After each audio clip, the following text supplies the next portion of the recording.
Olá, boa tarde a todos. Estamos aqui reunidos, planetadigital.help, Denise Argemi, Heloísa Freitas e Veison Campos Muniz, o nosso convidado de hoje.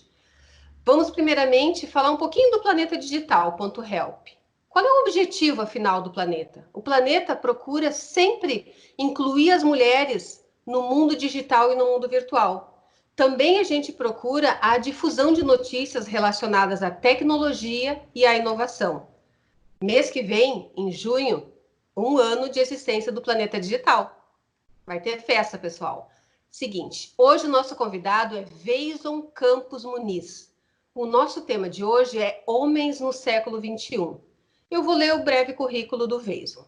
Ele é doutorando no programa de doutoramento em Direito Público, Estado Social, Constituição e Pobreza do Instituto Jurídico da Universidade de Coimbra. Ele é mestre e bacharel em Direito pela PUC Rio Grande do Sul. Especialista em Direito Tributário pela Universidade Paulista e em Direito Público pela Escola Superior da Magistratura Federal no Rio Grande do Sul e pela Universidade de Caxias do Sul. Associado à Associação Brasileira de Ensino do Direito, também à Associação Brasileira de Pesquisadores e Pesquisadoras Negros e Negras e ao Conselho Nacional de Pesquisa e Pós-Graduação em Direito. Sócio da Sociedade Brasileira para o Progresso da Ciência. Advogado, jornalista e servidor público. Denise, palavra contigo. Muito bem-vindo, obrigada, Dr. Veison, por ter aceitado o nosso convite. E já vamos começar pelo final, pelo meio, não sei bem. Estava vendo aqui uma série de coisas ligadas ao teu doutorado, né? Gostaria de começar quase que pelo fim, vamos dizer assim. Esse doutorado que tu está fazendo lá em Coimbra é uma coisa bem ativa, na verdade, porque congrega coisas que para nós estão muito ao coração, não é? Como as minorias, o planeta, né? A terra-mãe, mulheres, negros, indígenas, o próprio ambiente, enfim, tantas coisas. Tu poderia começar por aí, nos dar um apanhado sistemático, mais ou menos, do que isso significa para nós, o que tu vai trazer para o Brasil para nós? Com certeza. Boa tarde, Heloísa. Boa tarde, Denise. Um prazer estar aqui nessa tarde conversando com vocês. E voltando, ou melhor, trazendo a experiência do doutoramento na Universidade de Coimbra, é interessante eu falar, eu acho que um pouco da estrutura e do que levou a se pensar nesse programa de doutoramento, cujo objeto é Estado Social, Constituição e Pobreza, né? Se a gente for lembrar de 2008, né, que parece num tempo tão distante, né, quando a gente estava nas ruas, quando a gente poderia abraçar os nossos amigos e quando essa conversa poderia tranquilamente ser ao ar livre num bar, né? Lá em 2008 a gente passou por uma crise econômica muito severa, que foi uma crise que atingiu o sistema financeiro. No Brasil, a gente vivia um período de sucesso econômico naquele contexto, mas na Europa as coisas foram bem pesadas. Foi um período de muito desemprego, um período de repensar algumas estruturas, como, por exemplo, os estados sociais. Como que os estados, frente a uma crise econômica tão grave, iam conseguir dar uma resposta aos problemas das pessoas e a eminência do empobrecimento. Então, a Universidade de Coimbra, dentro do Instituto Jurídico, ela pensou em fazer um programa de doutoramento no sentido de, depois do enfrentamento a essa crise econômica. Nota que esse programa de doutoramento, ele nasce aproximadamente 6 anos depois da crise, onde Portugal e outros estados que sofreram bastante com a crise econômica já estavam passando por um período de recuperação, mas a reflexão jurídica sobre as implicações nessa decorrência de empobrecimento precisavam ser dadas. as investigações, então, começaram a ser pensadas por vários pesquisadores. Aqui vale citar o Dr. Vieira de Andrade, a doutora Suzana Tavares, a doutora Ana Paula Muniz, que são os coordenadores do curso, e pensaram justamente esse doutoramento como uma ideia de reforçar a noção de sociabilidade europeia, que é justamente essa solidariedade mesclada com cidadania para facilitar assim o entendimento do nosso público que vai nos ver nessa conversa, né? Óbvio que sociabilidade é um conceito um pouco mais complexo, mas a gente pode entender como essa mescla de cidadania e solidariedade enquanto princípios estruturais dos estados para enfrentar crises. É óbvio que ninguém esperava que a gente ia enfrentar tão perto uma outra crise, né, nesse contexto.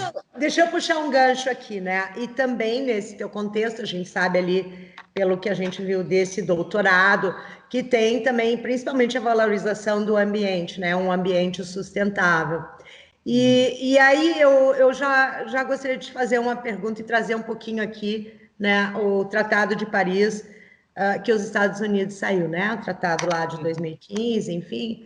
Tu pode falar um pouquinho sobre isso, como deveria ser e como está sendo, rapidamente, segundo a linha do teu estudo, da tua pesquisa? Eu ressalto, assim, inicialmente, que o Tratado de Paris, o Acordo de Paris, que foi fixado no âmbito das Nações Unidas, ele é focado em meio ambiente ecológico no sentido de tratar de mudanças climáticas e acordos de compensação de carbono, né? Então, isso é uma temática específica dentro de um processo de desenvolvimento sustentável que é visto pelas próprias Nações Unidas como mais amplo. Os Estados Unidos, enquanto player internacional, ele sempre teve um protagonismo muito grande em termos de definição de pautas, né? E com a ascensão política de um governo que não é filiado, na verdade, com as correntes majoritárias de desenvolvimento sustentável, eles entendem por bem, como decisão política, denunciar o acordo, denunciar o tratado, e isso acaba influenciando outros países.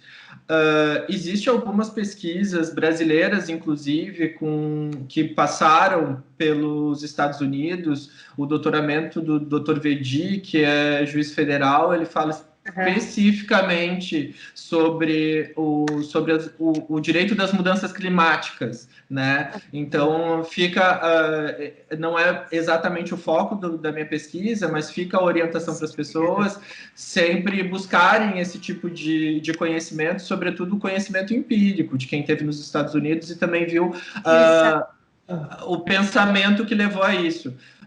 Quando a gente trabalha com direito ambiental, eu sempre ressalto a importância do nosso ordenamento jurídico nacional e os princípios da precaução, da prevenção, que são princípios e uma estrutura de direito ambiental brasileiro muito interessante e muito sólida, muito progressista, que nos ajudam a entender e avaliar com crítica, inclusive, as posturas de governos, como é o caso do governo Trump. E aí que eu queria fazer a seguinte análise, se fosse possível, porque muitas das pessoas que vão assistir este nosso vídeo não compreendem exatamente alguns termos, porque não são termos muito populares, vamos dizer assim. Então, para que as pessoas pudessem entender e linkarmos com os nossos dias atuais de pandemia e do que significaria um ambiente sustentável, quer dizer, quando se firmou o acordo ou o Tratado de Paris, as nações mais desenvolvidas se uniram, não é, para emitir menos agentes poluentes, correto? Nessa linha de pensamento, os Estados Unidos é um dos maiores poluidores do planeta, não é? Então, trazendo para essa perspectiva, para que as pessoas entendam, embora não seja a linha da tua pesquisa, mas como eu sei que tu é um estudioso, eu faço essa provocação, digamos assim, para ver os reflexos até, digamos, nessa sustentabilidade também do ser humano, que eu sei que tem um outro termo que tu usa ali na tua pesquisa. Porque em tempos de pandemia, por exemplo, o que é que nos interessa essa sustentabilidade das pessoas menos favorecidas, das minorias e do próprio ambiente em si? Tu coloca para nós nessa ótica para o pessoal entender? Tá. Com certeza, assim, eu gosto sempre, quando eu falo sobre desenvolvimento sustentável, é quase que um jargão meu ou uma frase que eu sempre falo, mas desenvolvimento sustentável, ele não é uma bandeira ideológica, não é uma bandeira político-partidária, ele é um direito humano. Então, é sempre interessante, e esse é o objeto da minha tese de doutoramento, descobrir qual é esse objeto jurídico de desenvolvimento sustentável. Então, assim, isso não é um processo de análise de pesquisas que começa hoje, em 2020. Isso é um histórico que remonta desde lá da década de 60, de 70, onde as pessoas, sim, se focavam, sobretudo, numa análise que a gente chamava de um tripé sustentável. E esse tripé sustentável, ele estava pressupondo o quê? Sustentabilidade ambiental, sustentabilidade social e sustentabilidade econômica. Essas relações iam ser encaradas. Isso por quê? A gente viveu na década de 60, sobretudo, a eminência de uma guerra nuclear. Né? Isso era um medo que existia entre as pessoas. E isso foi um medo que na academia se fez pensar, sobretudo nas ciências humanas e naturais, sobre como seria o mundo se uma bomba nuclear caísse e nós vivêssemos uma hecatombe ecológica. Perfeito. Então, nesse contexto, o meio ambiente ecológico, a preservação do oceano, a preservação de florestas, a preservação de ecossistemas específicos e espécies em extinção, foram o foco inicial da discussão global de como o mundo teria que cooperar para que as coisas não fossem por um caminho que prejudicasse o próprio ser humano enquanto bicho-homem, enquanto um ser animal que está dentro de um ambiente. Então, por exemplo, se a gente for pegar em séculos passados, nós vimos o impacto da Revolução Industrial e de outras revoluções tecnológicas impactando diretamente na existência de espécies.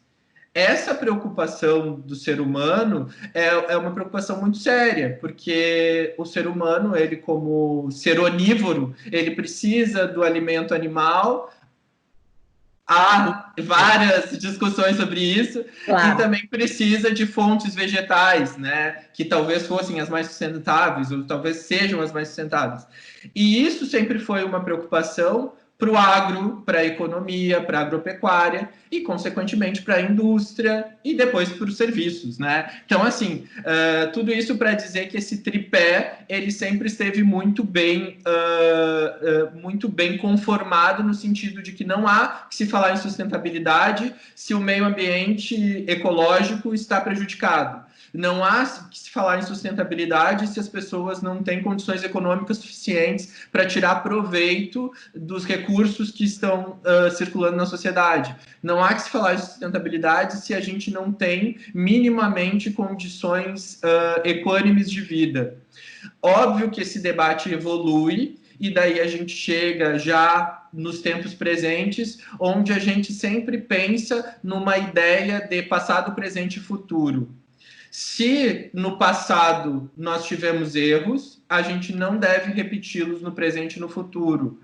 O presente, nós temos um arcabouço jurídico que talvez não dê conta de todas as mudanças e transformações que a gente vive, sobretudo por causa da tecnologia, que é o objeto do planeta digital, né? Você nos traz informações sobre isso.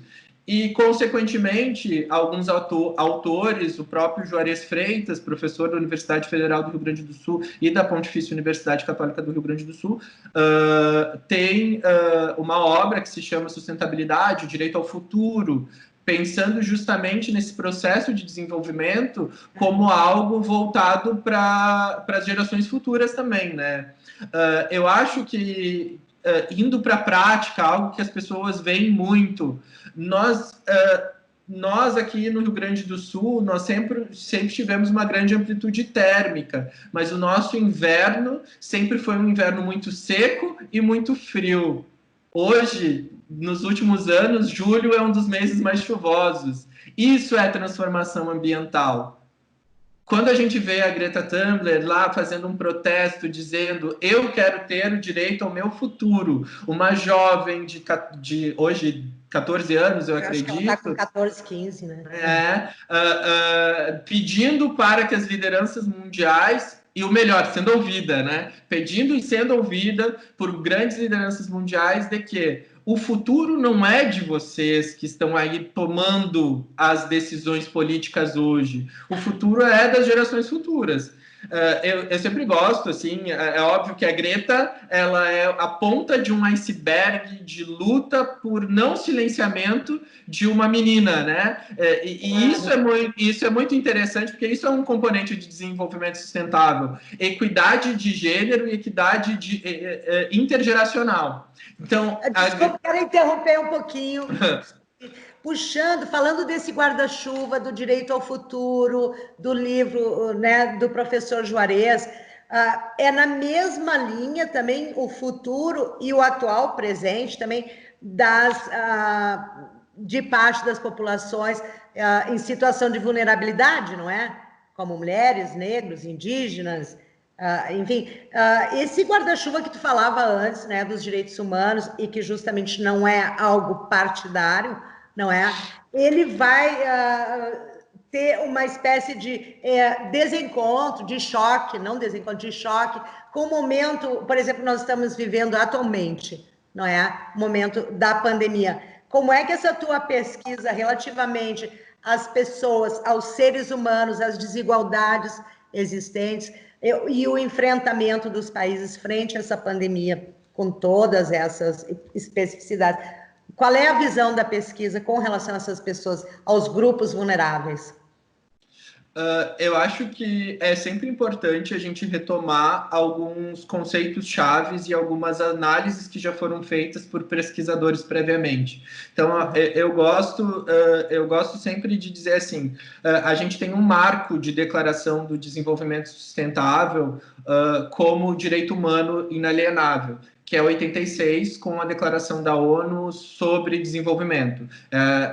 O direito humano ao desenvolvimento, que daí eu qualifico como um desenvolvimento sustentável pelo conteúdo que está apresentado na declaração, ele está preocupado justamente com participação de todos os agentes, sejam agentes individuais, pessoas, sejam agentes coletivos, organizações, sejam agentes públicos, estados, sejam agentes privados, empresas, no proveito de crescimento econômico, social, com atendimento a paradigmas ambientais e sanitários, né, por todas as pessoas. Bom, como que a gente pode dar maior densificação a isso? Martha Nussbaum, ela é uma teórica americana, conhecidíssima, inclusive ela tem TEDs, foi convidada para o Fronteiras do Pensamento, infelizmente cancelou alguns anos atrás, acho que ano passado. Ela traz uma ideia de desenvolvimento muito ligada com o economista Amartya Sen, que ganhou o Prêmio Nobel, de desenvolvimento como ampliação de capacidades humanas e de oportunidades sociais. Porque se a gente vai construir um futuro, a gente precisa que as populações vulneráveis, elas tenham uma perspectiva de um presente sustentável. Porque como que tu pode dizer assim, eu quero que a gente tenha igualdade de gênero, silenciando meninas como a Greta em 2020, não vai ser o modo que a gente vai conseguir equidade de gênero, né?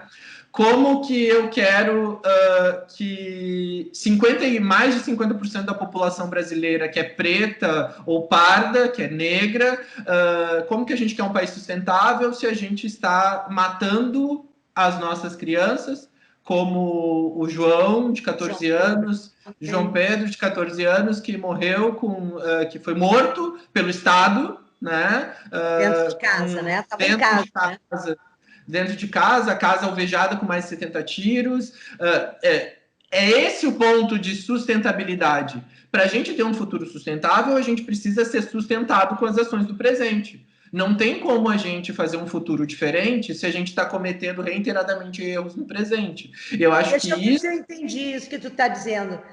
Tu está dizendo que esse presente sustentável, por exemplo, que matou esse menino, né, o João Pedro, no Rio de Janeiro, aquela mesma ação não seria feita dentro de um condomínio de classe média, por exemplo? É disso que tu está falando?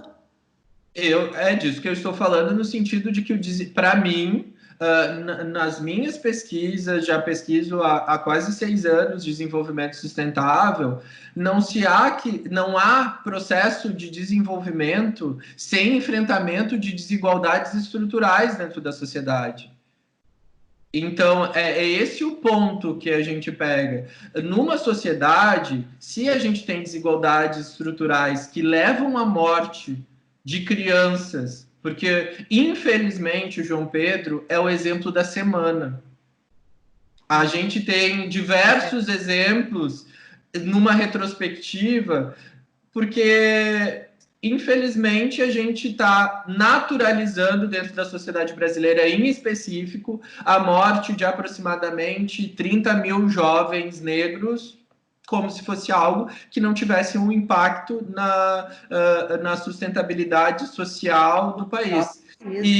E acho muito importante a obra do professor Juarez Freitas, que já ganhou a medalha Jabuti, já foi reconhecido, inclusive internacionalmente. Ela traz 2 componentes, aquele tripé sustentável que eu falava anteriormente: ambiental, ecológico, econômico, financeiro e social. Ela adiciona 2, que é a dimensão ética e a dimensão jurídico-política da sustentabilidade. Essas 2 dimensões são dimensões-chave para a gente entender o enfrentamento a qualquer crise, mas, sobretudo, as crises que envolvem diretamente a vida das pessoas, né? Eu escrevia sobre isso na segunda-feira, finalizei um capítulo de livro sobre o assunto, que é justamente sobre essa inter-relação indissociável entre desenvolvimento sustentável e o direito à boa administração pública. Qual que é a boa administração pública? É a administração pública que ela é comprometida com a expansão da capacidade humana dos seus cidadãos e da oportunização da participação social em todo esse processo. Então, quando tu está diante de uma liderança política, de uma chefia de Estado, que está enfrentando uma pandemia e acabou de receber a notícia de que 5 mil nacionais morreram, ela não pode dizer, e daí? Quer que eu faça o quê? Porque se ela falar, e daí? Quer que eu faça o quê? A gente vai dizer assim, a gente quer que tu assuma a responsabilidade constitucional, legal e internacional de oportunizar bem-estar, saúde e vida para as pessoas que tu lidera, sob pena de tu não ser uma liderança, né?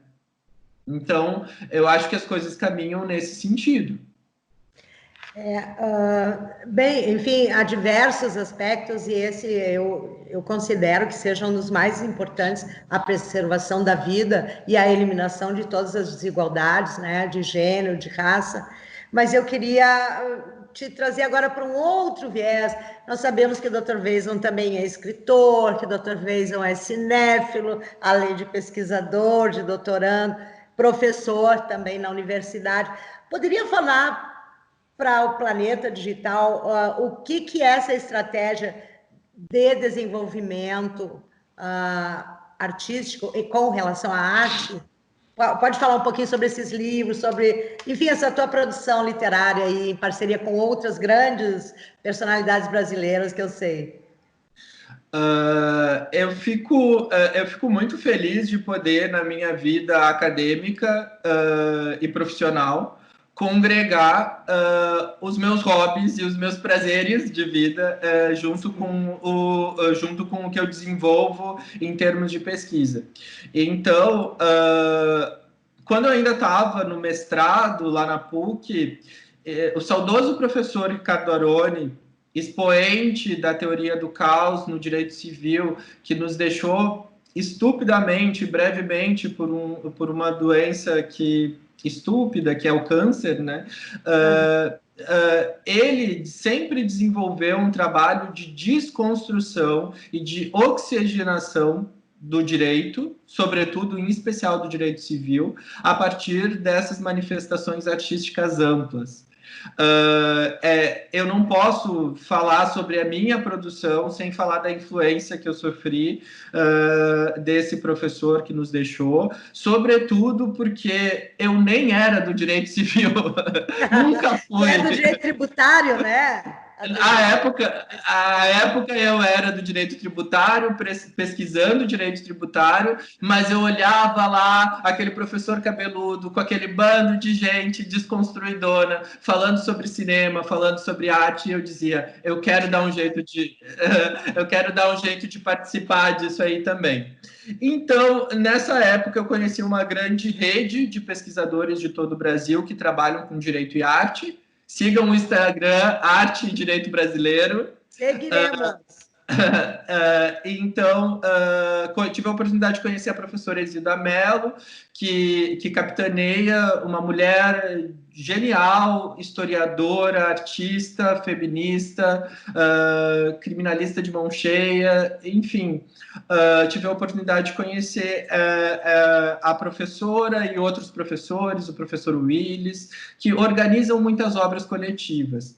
Eu, humildemente, contribuo com algumas reflexões nessas obras coletivas e a gente tem caminhado para uma quadrilogia de direito e arte brasileira. Óbvio que nesse percurso a gente também está aí produzindo direito e cinema francês, mas... Esse que tu está falando foi o que saiu agora, a semana passada? Não foi. Esse está no preço. Mas a produção é grande, hein? A produção é grande. Então, o que já tem lançado é o Direito e Música Brasileira, onde eu contribuo com uma reflexão sobre desenvolvimento e a luta contra a violência contra a mulher. Eu sou servidora da Defensoria Pública nessa área. Sou uma pessoa eu sou um homem que me considero pró-feminista, e ali eu estou fazendo uma análise sobre o direito humano à não violência contra a mulher a partir da obra do feminejo, né? O sertanejo das mulheres, que faz tanto sucesso no Brasil, em específico a obra de Simone Simaria. Outra obra que é a próxima, que já foi lançada, é a obra Direito e Cinema Brasileiro, onde eu faço uma reflexão sobre um filme de 2005, que se chama Quanto Vale é por Quilo. Se não viram ainda, a obra do Sérgio Bianchi vale a pena ser vista, faz uma reflexão muito interessante sobre as raízes da escravidão e sobre os reflexos de impacto que o período escravagista tem na desigualdade social e nas desigualdades raciais do Brasil. É óbvio que uma obra tão rica de pesquisa, eu não poderia ter fôlego num artigo, num ensaio, para enfrentar todos os múltiplos aspectos, mas eu sempre ressalto a importância de se ver o quanto vale por quilo à luz de uma desigualdade que é latente, mais do que histórica, que são as desigualdades de classe e de raça no Brasil. E o que ainda a gente tem aí para sair? Eu fiquei muito honrado de ter a oportunidade de, no Direito e Literatura Brasileira, falar de um conterrâneo. Na verdade, ele é de Jaguarão, mas é quase um porto-alegrense, que é Dionélio Machado. Falar um pouco sobre a obra Os Ratos, que é uma obra que, para mim, é uma obra fundamental de ser lida. Todo brasileiro deveria ler Os Ratos. É uma obra que ela é fruto do Romance de 30.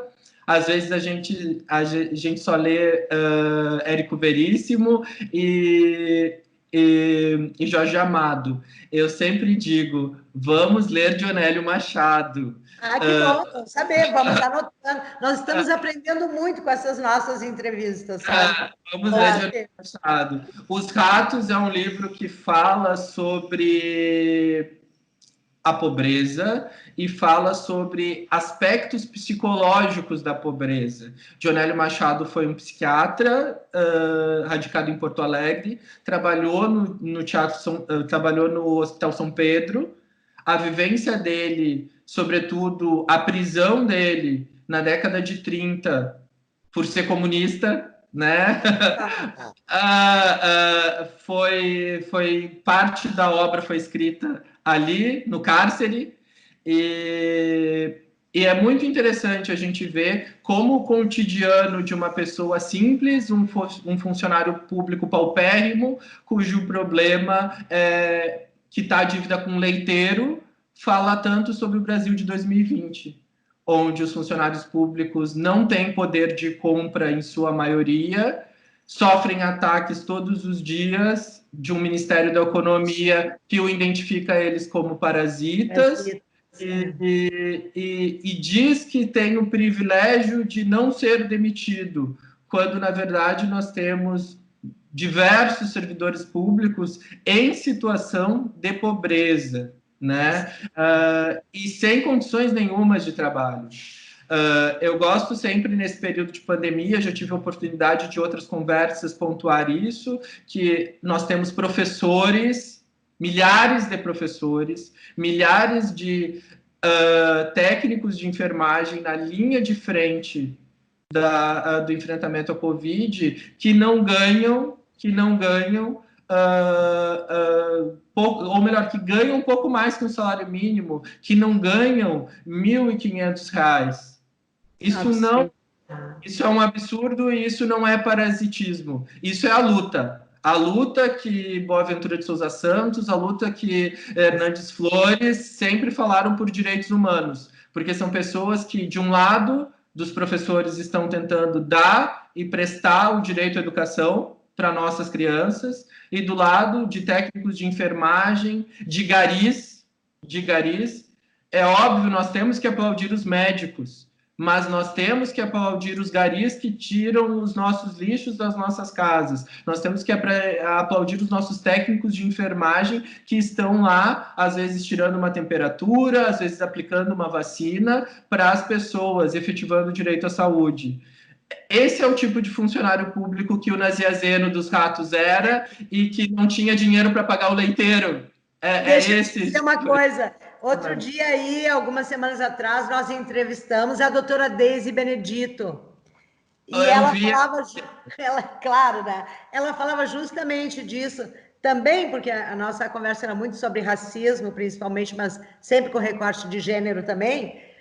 A maioria das mulheres que estão limpando os hospitais, que estão limpando as ruas, que estão limpando as instituições governamentais e não governamentais, são mulheres que estão lá na linha de frente, a maioria sem equipamentos de proteção individual. Portanto, nesse mesmo viés que tu está colocando agora, né? Porque nem toda empresa de limpeza é terceirizada, né? Então, essas mulheres não são parasitas também. Elas estão lá trabalhando na linha de frente, assim como as enfermeiras também, né, Veiso e Heloísa. Sim. Mas, assim, como nós não temos aquele tempo todo que gostaríamos, e é tanta coisa para falarmos, todo mundo fala de Abdias do Nascimento, por favor, quem é Abdias do Nascimento? Conta para nós o que esse homem representa no Brasil, que a gente não sabe. Quem é Abdias do Nascimento? Nossa, é uma inspiração. É uma inspiração. Como pessoa preta, eu acho que conhecer Abdias do Nascimento foi uma das coisas mais revolucionárias na minha vida, né? É óbvio que quando a gente está colonizado pela cultura norte-americana, né?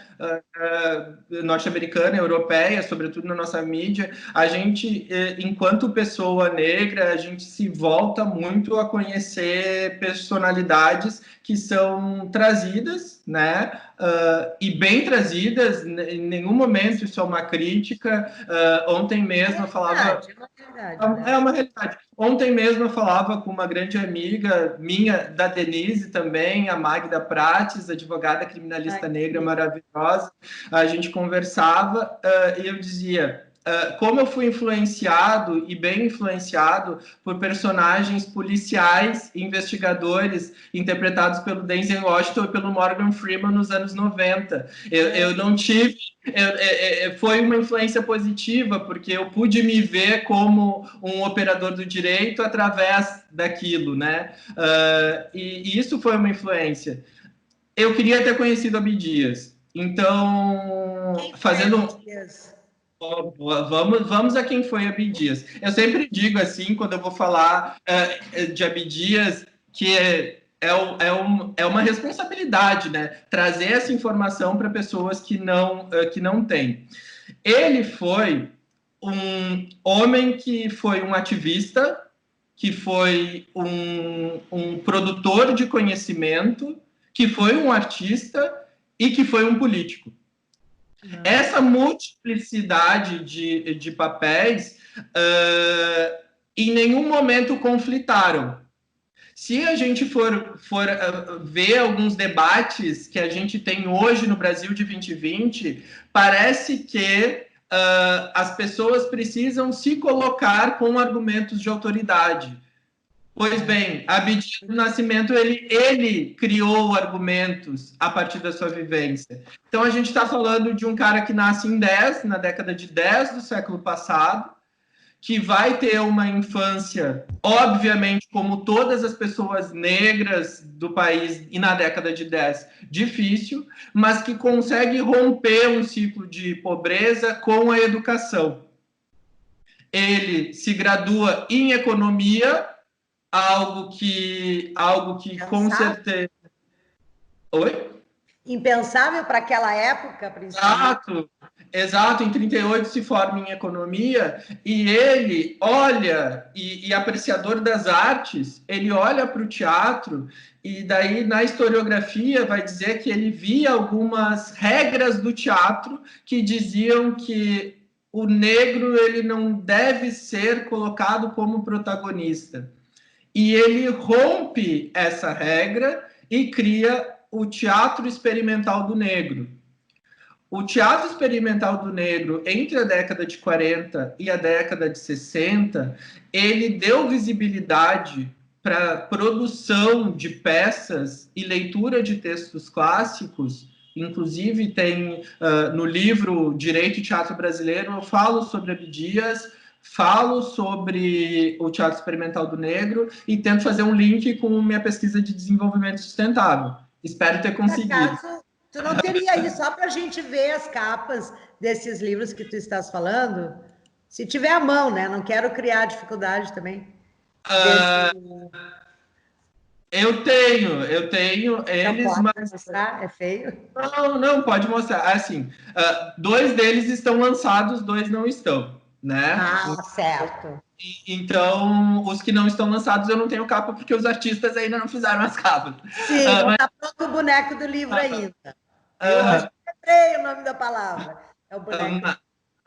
Mas os livros no Instagram, arte e Direito Brasileiro, vocês veem todas as capas. Inclusive alguns outros livros que eu também coordenei ou participei de algum modo, né? Então, fica a dica para as pessoas. E também acho que, antes de voltar para o Abdias, vou fazer uma propaganda. Toda a minha produção acadêmica, ela está disponível gratuitamente na internet. Então, onde fez o que a gente pode achar? No Academia... Não, no academia.edu. É uma rede social menos mainstream, né? Mas é uma rede social de pesquisadores, de produção científica.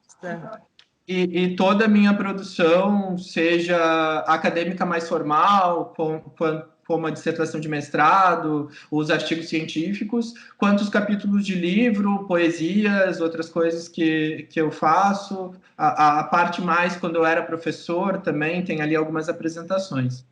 Só me permito concluir, voltar e já concluir a questão de Abdias do Nascimento.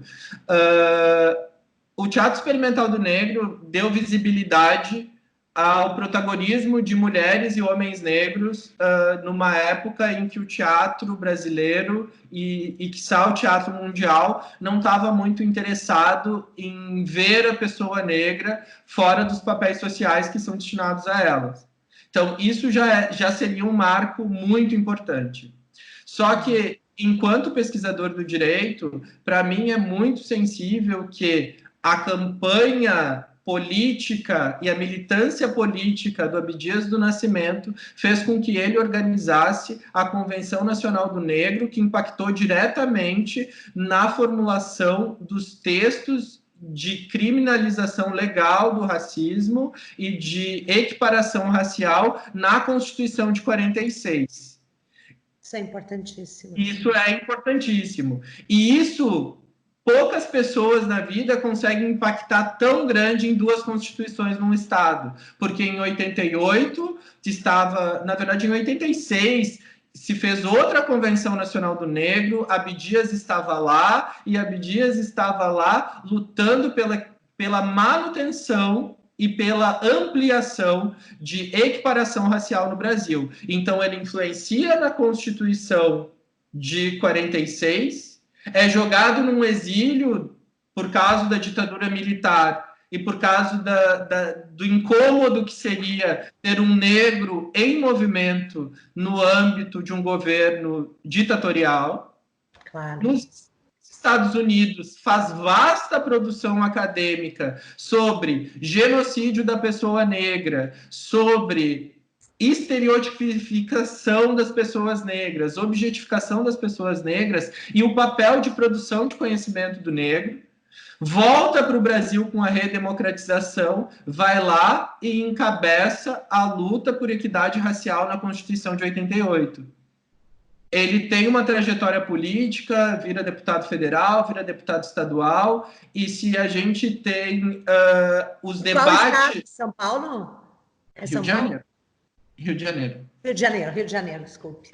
E ele é paulista de Franca, mas o Teatro Experimental do Negro, ele se dá no Rio de Janeiro, e depois, é óbvio, né, que se a gente lembrar que na década de 40 a nossa capital do Brasil era o Rio de Janeiro. Deixa eu ouvir tu falar do Abdias, desculpe, vou te interromper de novo, né? A Elô daqui a pouco vai me puxar as orelhas, cala a boca, mas é que eu não aguento a curiosidade. Tu está falando em Abdias, tu está falando em Constituição, e é impossível não vir em mente a tal da democracia racial. Uhum. O que é que temos a dizer sobre a democracia racial? O que significa e o que acontece na prática? Eu sei que fugimos um pouco a nossa pauta, mas como eu sei que tu tem propriedade, eu aproveito para colher esse conhecimento, porque não é sempre que a gente tem uma pessoa tão versada, sério, em tantos assuntos importantes, né? Enquanto, não só como advogados, não é? Mas, enfim, humanisticamente, é um grande prazer te ter aqui, Veison. Explica para a gente, eu não entendo essa democracia racial, não vejo essa democracia racial. Para ter coisa... eu sempre lembro da minha época de vestibulando sobre quando os parâmetros dos textos de português eram coesão e coerência. Para eu ter coesão e coerência no debate que eu estou aqui propondo com vocês, é importante eu dizer, se o desenvolvimento sustentável era um direito humano e não era uma bandeira ideológica ou político-partidária, a democracia racial, por sua vez, ela é uma bandeira ideológica e virou uma bandeira partidária no contexto do Brasil. O que ela não é um direito humano e nem uma realidade dentro da sociedade brasileira. Então, assim, democracia racial é um discurso embasado em eugenia. Eugenia é uma ideia de superioridade natural de uma raça sobre a outra. E por como os que nazistas, como essas coisas? Exato. Vamos então para a dica. Eu sou muito apaixonado por documentários e os documentários no Brasil e no mundo são talvez grandes fontes de conhecimento, às vezes desprezadas. Vejam documentários. Vejam o documentário Homo Sapiens 1800, que trata sobre eugenia. Ali você vai entender como que um discurso de superioridade racial se transforma numa publicidade de equidade racial. Porque quando a gente está falando em democracia racial, a gente está falando que negros, brancos, indígenas e outros grupos étnicos no Brasil estão no mesmo patamar. Getúlio Vargas, ele sempre utilizava da propaganda da feijoada. Que na feijoada o arroz é o branco, o feijão é o negro, o verde são as florestas, os indígenas, e todos, quando a gente bota no mesmo caldeirão, no mesmo prato, fica tudo bem. Não é bem assim. Não é. Até porque, tanto não é, porque no Brasil de 2020, quem está tendo a causa alvejada por 70 tiros e tendo um filho morto não é uma família branca, né? E a família indígena nem tem a oportunidade de ter uma casa, né? Então, as coisas não estão aí equânimes e nunca estiveram. Nem terra, né? Então, e nem terra. Então, assim, o que acontece? A democracia racial é algo que é uma bandeira ideológica que foi arraigada na nossa sociedade, na sociedade brasileira, sobretudo quando a gente olhava exemplos de segregação direta. E aqui eu não falo de uma época estanque, eu falo de uma construção de pensamento racista. Por quê? Quando a gente, na década de 60, olhava os movimentos raciais, de lutas por direitos civis num ambiente extremamente seccionado e segregatório como os Estados Unidos, no Brasil, a liderança política dizia: olha que bom, vocês não precisam fazer isso porque a gente não segrega ninguém. Vocês estão dentro da Casa Branca, vocês estão ali limpando o chão, né? Não tem segregação. A gente não quer vocês longe, né? Então, é um discurso que estanca. Lá na década de 90, quando a gente está terminando o apartheid, vai lá a nossa liderança, nosso chanceler, e diz: olha só, vocês têm que aprender com o Brasil para se integrar, porque aqui a gente está sempre bem. Mas é sério, está lá nos registros oficiais. Então, é uma bandeira ideológica e que se transformou em político-partidária, sobretudo nas últimas eleições, né? Para justificar uma imobilidade de movimento de pessoas que estão denunciando o quão as nossas relações raciais no Brasil são equivocadas e são prejudiciais para somente um lado, que no caso em específico brasileiro é o lado da maioria, né? Então, eu sempre tenho muito senão a dizer que a gente é minoria. Os negros no Brasil são maioria, e são assim maioria. Como as mulheres, né? E as mulheres, exato, e as mulheres são maiorias. Nós somos o quê? Alijados dos processos políticos, dos processos de tomada de decisão. Então, na verdade, é um discurso, não é vitimismo, não é mimimi, é de apoderamento do espaço que nos é devido por representatividade social. Uma mulher negra, ela é muito mais representativa socialmente no Brasil do que um homem branco rico. E são as desigualdades de classe que o discurso de democracia racial tenta jogar para baixo do tapete, que ativistas negros estão aí denunciando todos os dias, né? E é preciso que continuemos, né?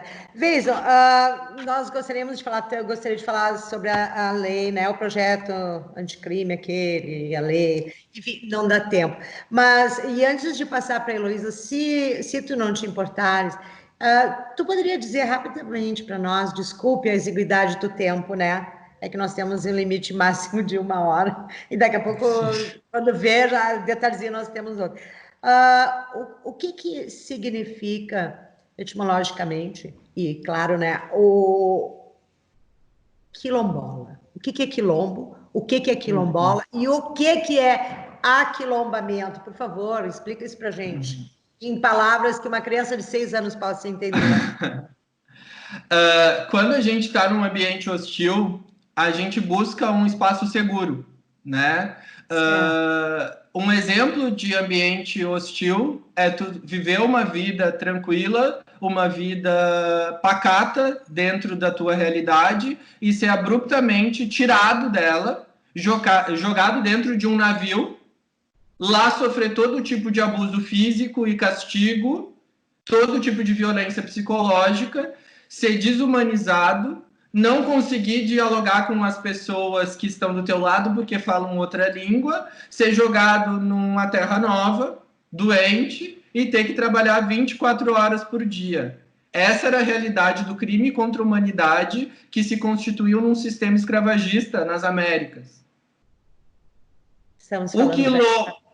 Estamos falando da escravidão. O quilombo, ele era um espaço de refúgio. Era uma tentativa das pessoas estarem no lugar onde elas não sofreriam violência e tentativa de morte. O quilombo é esse espaço ambientalmente sustentável. Eu não vou entrar nas polêmicas de revisionismo histórico aqui, porque não dá tempo, porque também eu não acho que seja necessário. Mas eu sempre gosto de trazer a figura de Teresa de Benguela, lá do quilombo do Cariterê, hoje no Mato Grosso do Sul, hoje atual Mato Grosso do Sul, que Teresa de Benguela, enquanto rainha desse quilombo, sim, era uma estrutura monárquica, né? Em oposição, inclusive, ou a semelhança em oposição, essa coisa meio ambivalente, mas era uma monarca, ela mandava, era a liderança política daquele espaço, e toda vez que alguém tentava derrubar o quilombo, esse espaço de refúgio, ela pegava as armas das pessoas e fundia o ferro e transformava em panela para fazer alimento para as pessoas que estavam lá aquilombadas, refugiadas naquele espaço. Hoje, o que é um quilombola?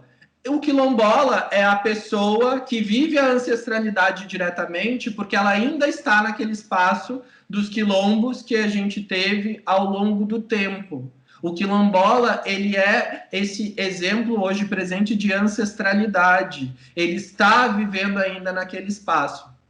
Quando é a terra própria também, o lugar onde ele escolheu, e isso vem se prolongando no tempo depois da escravidão, é isso? Eu acho bem interessante, assim, terra própria. Não, na verdade não é uma terra própria, porque a gente tem um grave problema que os atos transitórios das nossas disposições constitucionais, lá de 88, a gente não teve o apuro adequado para fazer demarcações dessas terras quilombolas indígenas e de terras indígenas para que seja reconhecido o direito daquelas pessoas sobre o espaço em que elas vivem. Alguns quilombos já sofreram esses processos de demarcação, outros não. Mas é isso. Basicamente, são esses herdeiros desse espaço. Quando eu, em específico, falo em aquilombamento, eu estou falando de desenvolvimento sustentável também. Porque quando a gente olha... Conceito social, então, é isso, aquilombamento? Poderia se dizer que é um conceito? Eu sempre digo, né? Quando alguém me pede para falar, porque muita gente me pede para falar sobre pobreza, eu digo assim: calma, gente, é pobrezas com S. Existe uma multidimensionalidade da pobreza. Não dá para a gente rasificar os conceitos. Vou explicar para criança de 6 anos. Criança de 6 anos, aquilombamento é você olhar para a pessoa que está do teu lado, ver que ela tem o mesmo compromisso ético que você tem, seja negro, seja branco, seja indígena, com a não discriminação racial, com a equidade de oportunidades para as pessoas de todas as raças, e você abraçar ela, numa época que isso era permitido, você mandar aquele like para ela e dizer assim, nós estamos juntos e engajados pela luta dos direitos humanos das pessoas que são subjugadas por ter uma cor de pele ou uma etnia diferente. Juridicamente, eu diria para um adulto daí de 16, 26, 46, 36 anos, existe um direito humano ao desenvolvimento sustentável, que diz que as pessoas têm que participar dos processos econômicos, políticos, sociais, ambientais. O aquilombamento é a gente tomar como exemplo a ancestralidade do quilombo.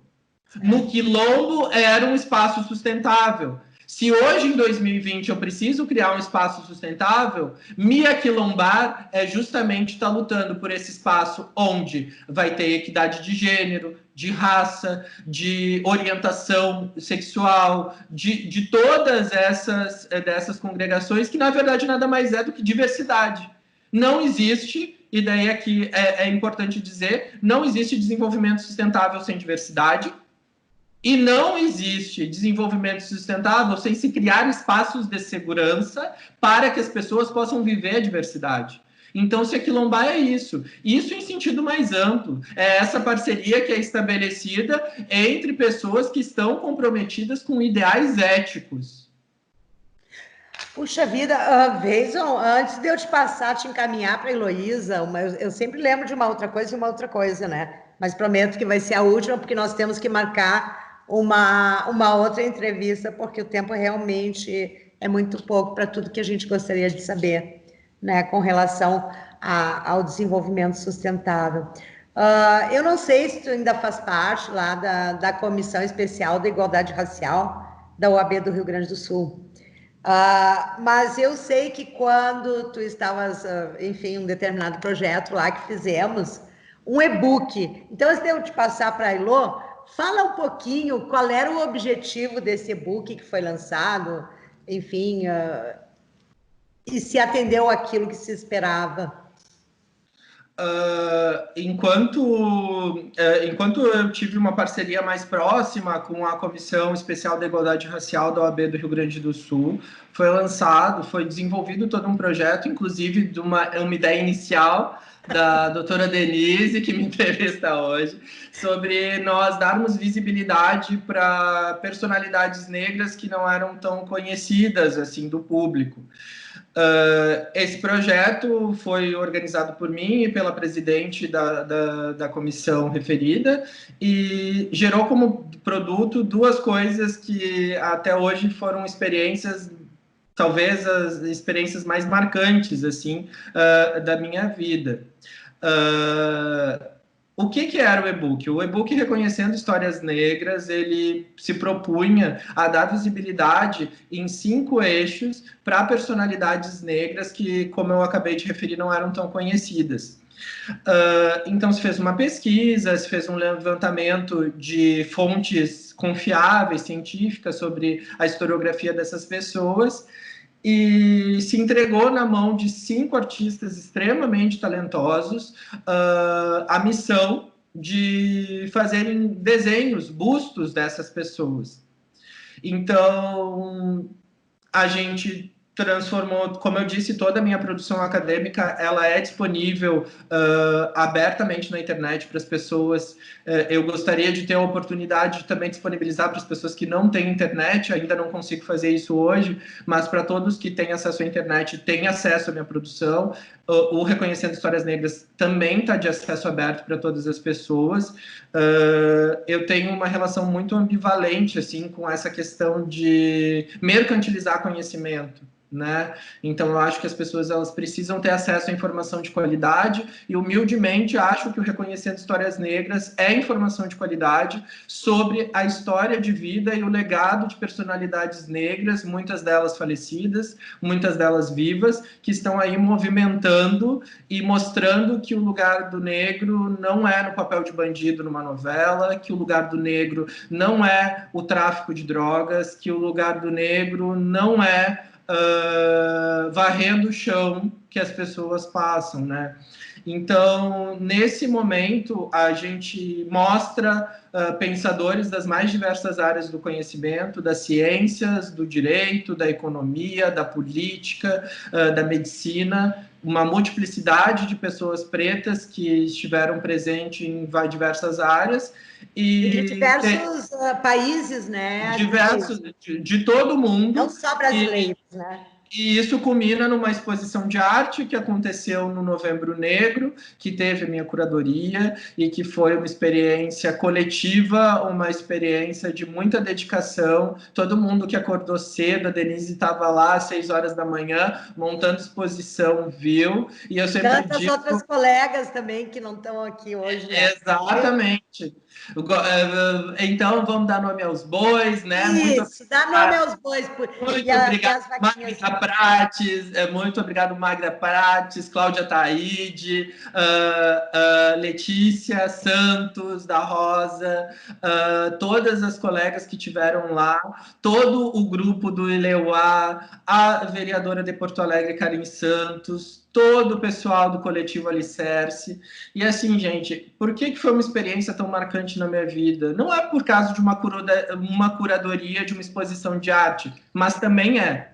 Mas quando tu vê uma menina negra, que foi uma das cenas que eu vi, pedindo para o seu pai levantar ela, para ela melhor ver aquelas imagens, e o pai lendo cada uma daquelas histórias de pessoas negras que estavam ali em uma posição de produção de conhecimento, de liderança de processos, e ela dizer que legal, eu não sabia que isso existia, eu quero ser igual a ela.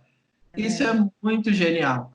E isso foi uma experiência que, assim, eu gostaria que todas as crianças negras tivessem. Por isso que eu valorizo aqui, ó, ali atrás tem o Miles Rodrigues e o Pantera Negra, né? Também, também o símbolo do Partido Panteras Negras, porque essas são as referências que eu quero transmitir, sobretudo para as gerações futuras. Valorizar e fazer crescer a figura da pessoa negra, a gente está impactando na vida da maioria das pessoas do Brasil, porque a gente mata a nossa juventude, né? A gente mata quase 30 mil jovens negros e a gente ainda tem muitos outros resistindo e existindo. Então é isso, reconhecimento e conhecimento é o que a gente espera. Eu agradeço muito a oportunidade e quero dizer assim, pessoal que pode ficar em casa, fique em casa. O futuro, eu até falava antes da gente começar com a Heloísa, o futuro é um futuro de incerteza, ninguém pode cravar o que vai acontecer amanhã ou daqui a um mês. Vamos ficar do lado dos pesquisadores e dos cientistas que estão trabalhando a cada minuto para nos dar a informação mais qualificada sobre o que é melhor para a gente conseguir ficar vivo nesse período. Infelizmente, o Brasil está com mais de 20 mortes por Covid-19 e eu espero... Já chegamos a 20 mil e eu só tenho a agradecer essa oportunidade de conversa com a Heloísa, com a Denise, e a minha mensagem é que, efetivamente, pessoal, não vai voltar tudo ao normal como era antes. Não vai.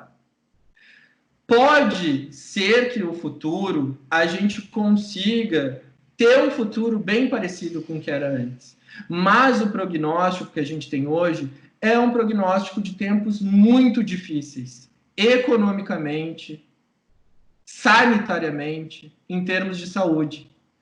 Vamos trabalhar todos nós para que fique nessa crise econômica e sanitária.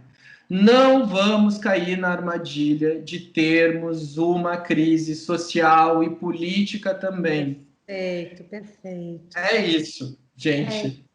Então, Elô... E bom, muito obrigada. Planeta Digital agradece a tua presença. Ficamos imensamente felizes por estar aqui conversando conosco. Né, Denise? Muito, eu estou muito feliz, estou muito feliz. Eu Obrigada, também. tchau. Obrigado. Tchau, tchau.